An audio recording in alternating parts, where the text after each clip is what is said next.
साथियों, UP PCS parents को अब ज़्यादा दिन नहीं बचे हुए हैं। सबको एंजाइटी, डर लगना स्टार्ट हो गया है। इस बात को ध्यान रखते हुए मैं आप लोगों के सामने आज एक 5 ऐसे टिप लेके आया हूँ जिससे आपका sure shot UP PCS prelims निकल जाएगा।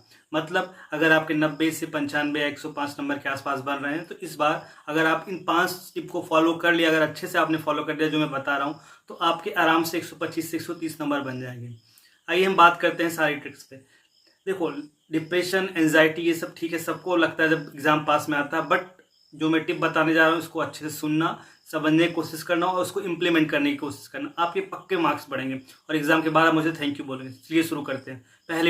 पहली टिप में बात करने जा रहा हूँ पीवाईक्यू, यूपी स्पेशल पीवाईक्यू। मतलब यूपी पीसीएस के जो प्रीलिम्स से लास्ट 30 साल के क्वेश्चन है, 2023, 22, 21 से लेके जो भी लास्ट के 30 साल क्वेश्चन है उसकी एक अलग से बुक आती है, या फिर आप लास्ट के 6 साल के प्रिंट आउट निकाल लो प्लस एक बुक ले लो। उसके बाद ये लास्ट के 30 साल के पेपर अच्छे से घोट के पी जाओ। यूपी पीसीएस के लास्ट पीवाईक्यू जो है उससे आपको 15 से 20 क्वेश्चन 2024 के प्लस में मिलेंगे। तो टिप नंबर 1 ये है कि आप जो यूपी पीसीएस के पीवाईक्यू हैं उनको अच्छे से अलग कर लो। टिप नंबर 2, घटना चक्र जो पीवाईक्यू की बुक आती है, पूर्वावलोकन और प्रीव्यू। इंग्लिश में घटना चक्र प्रीव्यू आती है, हिंदी में घटना चक्र पूर्वावलोकन आती है। 5 subject, history, polity, geography, environment और साइंस के आपको करने हैं। मतलब इसको भी अच्छे से कर ले जाना है। पहली टिप, सिर्फ यूपी पीसीएस स्पेशल जो पीवाईक्यू है उनको अच्छे से कर लेना, जो यूपी पीसीएस के पीवाईक्यू उनको अच्छे से कर ले जाना। दूसरी टिप ये है कि घटना चक्र की जो 5 किताबें हैं इनको भी अच्छे से घोट के पी जाना, आपको कर ले जाना। अभी समय बचा है, आप अच्छे से कर सकते हो। घटना चक्र से 70 से 80 क्वेश्चन आपको दिखेंगे जब आप एग्जाम में बैठोगे। तो आप अगर ने अच्छे से किया है लास्ट जो भी घटना चक्र आपकी 5 जो किताबें अच्छे से किया है आपने, तो आप आराम से 80 से 85 क्वेश्चन दिख जाएंगे, आराम से दिखेंगे आपको, मानो मेरी बात। तो घटना चक्र को अच्छे से खत्म कर लो। इधर उधर किसी बुक के पीछे मत भागो, किसी स्टैंडर्ड मटेरियल पीछे, अब समय नहीं बचा है भागने का। घटना चक्र 5 जो है उसको अच्छे से कर लो, उसके जो क्वेश्चंस दिए उनको अच्छे से करो, सोल्यूशन अच्छे से पढ़ो, और जिसमें एक स्टार्टिंग में समरी दी रहती है हर चैप्टर में उसको अच्छे से कर लो। ये चीज़ कर लो, 2 चीज़। टिप नंबर 3, करंट अफेयर के 35 से 40 क्वेश्चन आते हैं, इसको आपको नहीं मिस करना है किसी कीमत पे। मतलब ये कि आपको करंट अफेयर अब पैरेलल चलना है। जो स्कीम्स हो गई, बजट हो गया, सर्वे हो गया और ये करंट अफेयर वाला जो पार्ट है अब आपका पैरेलल चलेगा, डेली चलेगा। मतलब अब ये सोचो कि आप आई दृष्टि बाद में खरीद लोगे, बाद में करंट अफेयर किताब खरीद लोगे, तो एकदम 10 दिन 15 दिन बचा रहेगा तो आपका निकल जाएगा। करंट अफेयर तो नहीं, करंट अफेयर जो होता है हैंगिंग फ्रूट होता है। मतलब अगर आपको पता है तो पता, मतलब चुटकियों में सॉल्व हो जाता है, बस फैक्ट होता है सीधा।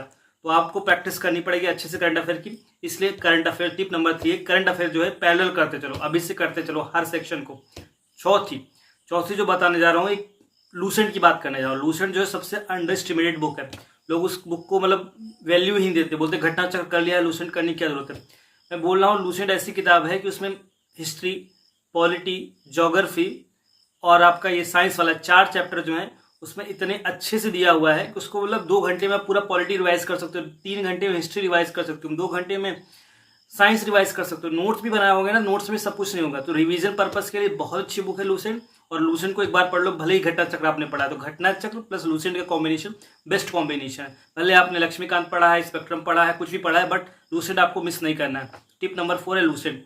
और टिप नंबर 5 है, टिप नंबर 5 ये है कि 2 ऐसे सब्जेक्ट है जिनको बहुत अंडरस्टिमेट किया जाता है, बट वो सब्जेक्ट में सिर्फ पीवाईक्यू ही एग्जाम में आता है। मैं बात कर रहा हूँ इन्वायरमेंट, इकोलॉजी प्लस साइंस की बात कर रहा हूँ। पर्यावरण और विज्ञान जो 2 सब्जेक्ट होते हैं उसके क्वेश्चन जो है ना बहुत इजी क्वेश्चन होते हैं, सिर्फ पीवाईक्यू ही आता है। आप देखा होगा, आपने पेपर लगाया होगा 23 का, 22 का, या फिर आपने प्रीवियस दिया होगा तो आपने देखा होगा कि करीब 18 के आसपास क्वेश्चन इन्वायरमेंट से आते हैं और 14 क्वेश्चन से 15 क्वेश्चन रहते हैं तुम्हारे इसके साइंस के। मतलब लगभग 32 से 35 क्वेश्चन जो होते हैं सिर्फ पीवाईक्यू वाले होते हैं, और जो कि साइंस और इन्वायरमेंट में आते हैं। मतलब सबसे इजी वाला पार्ट है। तो इसका तो आप जो ना वो ज़्यादा वही चीज़ बार बार रिपीट करने जा रहा है। हर चीज़ साइंस में वही रिपीट कर रहा है और उसमें इन्वायरमेंट में वही चीज़ रिपीट कर रहा है। तो उसके पीवाईक्यू घोट की सबसे पहले यही खत्म कर लो, मतलब 35 नंबर श्योर कर लो। तो 5 टिप मैंने आपको बताया, एक सुपर टिप बताऊंगा लास्ट में, बट अभी आप 5 टिप को एक बार फिर से मैं आपको बता दे रहा हूँ। पहला क्या है कि यूपी पीसीएस के जो पीवाईक्यू हैं लास्ट 30 साल के उनको अच्छे से कर लो, जो यूपी पीसीएस एग्जाम कराता है। इसमें एक चीज़ मैं और ऐड ऑन करना चाह रहा हूँ कि आप जैसे यूपी पीसीएस जो और एग्जाम कंडक्ट कराते हैं, जैसे एग्रीकल्चर एग्जाम कंडक्ट कराता है, जुडिशियल एग्जाम कंडक्ट कराता है, उसको भी कर लो, जीएस वाला पार्ट। तो एक अच्छा सा बंच बन जाएगा, जो क्वेश्चन आपके जीएस वाले बहुत अच्छे से कवर हो जाएंगे। दूसरा टिप है घटना चक्र बहुत अच्छे से कर लो, 5 सब्जेक्ट जो मैंने बताया आपको। तीसरा है करंट अफेयर, अभी से कर लो, पैरेलल करो, ज़्यादा टाइम नहीं बचा है, बट रोज रोज करते जाओगे तो करंट अफेयर खत्म हो जाएगा। 250 पेजेस की बुक होती है तो इजिली खत्म नहीं होगा, 10 दिन उसी में चला जाएगा, इसलिए अच्छे से कंप्लीट कर लो करंट अफेयर। चौथी टिप है लूसेंट को मत छोड़ना, उसको अंडरस्टिमेट मत करना। जो 4 सब्जेक्ट है, हिस्ट्री, पॉलिटी, ज्योग्राफी और साइंस, इसको लूसेंट से एक बार कम पढ़ लो, रिवीजन पर्पज के लिए बहुत अच्छी बुक है। 5वां है कि आप इन्वायरमेंट और साइंस के पीवाईक्यू तो एकदम बदल डालो, वही क्वेश्चन दिखेगा, सेम टू सेम क्वेश्चन दिखेगा एग्जाम में। और सुपर टिप बात करने से पहले मैं छोटी सी बात करना चाहूँगा। देखो, आपने सब कुछ पढ़ लिया, आपने महीनों से तैयारी कर रहे हो या फिर आपने अभी से स्टार्ट किया एग्जाम, डिप्रेशन, एंजाइटी आना लाजमी है, सबको आता है भाई। जो पढ़ा होगा उसको लगता है इतनी मैंने मेहनत की है, पिछली बार पेपर पोस्टपोन हो गया, 7 महीने आगे बढ़ गया, अब अगर मान लो नहीं हुआ तो मेरा 7 महीना बर्बाद हो जाएगा। इसका टेंशन आरओ के पेपर में भी दिखेगा, पता नहीं वो भी निकले। और जिसने नहीं पढ़ा उसको लगेगा लग रहा है यार 1 महीने में हो जाएगा क्या। तो ये दोनों के लिए है, मतलब जो पढ़ रहा है उसको भी उसकी फटी पड़ी है, सबको डर लग रहा है होगा कि नहीं होगा, और जो नहीं पढ़ा है जो स्टार्ट करने जाए उसकी भी लगी पड़ी। तो मतलब जो टॉपर होगा, इसकी फर्स्ट रैंक आएगी ना, उसकी फटी पड़ी है, और आपकी हर किसी जो वीडियो देख रहा है सबकी फटी पड़ी है। तो सबकी फटी तो फटी पड़ रहने दो ना, हमारे बस में क्या है, प्रोसेस, हमारे बस में पढ़ाई करना, हम उस पर फोकस करते हैं, अच्छे से करते हैं।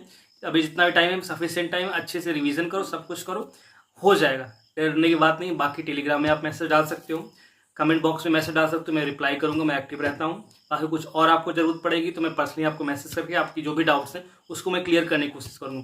तो डरो मत, टेंशन मत लो, रिलैक्स रहो, एग्जाम है, बस एग्जाम जैसा ही रहना, तो उसको पर्सनल मत बनाओ।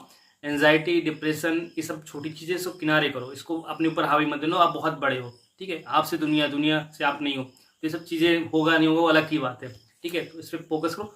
अब मैं बात करता हूँ जो सुपर टिप की बात करने जा रहा हूँ। सुपर टिप ये है भैया कि अब जितना भी टाइम बचा है ना, अब आप एक सब्जेक्ट लेके नहीं बैठ सकते हो, आप 2-3 सब्जेक्ट ना मल्टीपल सब्जेक्ट पर डे पढ़ने स्टार्ट करो। करंट अफेयर पैरेलल चल रहा है आपका, हिस्ट्री, ज्योग्राफी पढ़ लो साथ में, हिस्ट्री, पॉलिटी पढ़ लो, साइंस पढ़ लो, मतलब 2-3 सब्जेक्ट एक साथ पढ़ो और पैरेलल चलते रहो, साथ में पीवाईक्यू खूब अच्छे से करते रहो। इससे क्या होगा ना कि आप जो 2-3 सब्जेक्ट पढ़ोगे ना तो आप बोर नहीं हो जाओगे। आप सोचो दिन भर मैं हिस्ट्री लेके बैठा हूँ ना तो बोर हो जाओगे यार, हिस्ट्री में घटना चक्र फैक्ट ही दिया है, फैक्ट ही आपको रटना है, तो आप 2 घंटा 3 घंटा हिस्ट्री पढ़ लो, 2 घंटा ज्योग्राफी पढ़ लो, लोकेशन वगैरह देख लो, फिर 1-2 घंटे इन्वायरमेंट या फिर साइंस वाला पार्ट पढ़ लो, 2 घंटा करंट अफेयर पढ़ लो। ऐसे करके दिन को चैनलाइज करो, मतलब करीब 10 से 12 घंटा करीब पढ़ो, और ऐसे 3-4 सब्जेक्ट लेके चलो, और खूब सारे मतलब पीवाईक्यू करते चलो। टेस्ट के चक्कर में अभी मत पढ़ना, लास्ट में अगर आपका मन करे तो 2-3 टेस्ट दे देना, वो भी बस देखने के लिए। बस अभी मैंने जैसे आपको पिछले वीडियो में बताया था कि आपको 23, 22, 21, 20, 19, 18 का पूरा जो पेपर सेट निकालो, उसको 2 घंटे स्लॉट में बैठ के प्रॉपर ओमार सीट के साथ भरो, और देखो कहाँ पे गलती करो, कौन सी इजी क्वेश्चन गलत कर रहे हो, और पैटर्न एनालिसिस करो, और उस पर्टिकुलर चीज जैसे करंट अफेयर है उस पर्टिकुलर एरिया को फोकस करो जिसपे यूपी पीसीएस बार बार पूछ रहा है, ठीक है। ऐसे हर सब्जेक्ट में से शेड्यूल हो गया, अमेंडमेंट हो गए, कॉन्स्टिट्यूशन के पार्ट हो गए, इन पे हर साल क्वेश्चन यूपी पीसीएस पूछता है, उसको करो। मेडिवल हिस्ट्री ज्यादा पूछता है, खास करके मुगल वाला पार्ट, उस पर फोकस करो। ऐसे जो भी चीजें, इंडियन नेशनल मूवमेंट जो है उसमें बहुत सारे क्वेश्चन आते हैं, उसको फोकस करो। तो ऐसे करके ना तो मतलब आपका हो जाएगा, समझ रहे हो ना। तो जो मेरा ये मोटिव था आपको बताने का, आप डरो मत, ये 5 टिप मैंने आपको बता दी, इस पर कंसंट्रेट करो, हो जाएगा, ठीक है। मिलते हैं अगले वीडियो में। अगर वीडियो सच में पसंद आया है तो like, share, subscribe. Thank you so much.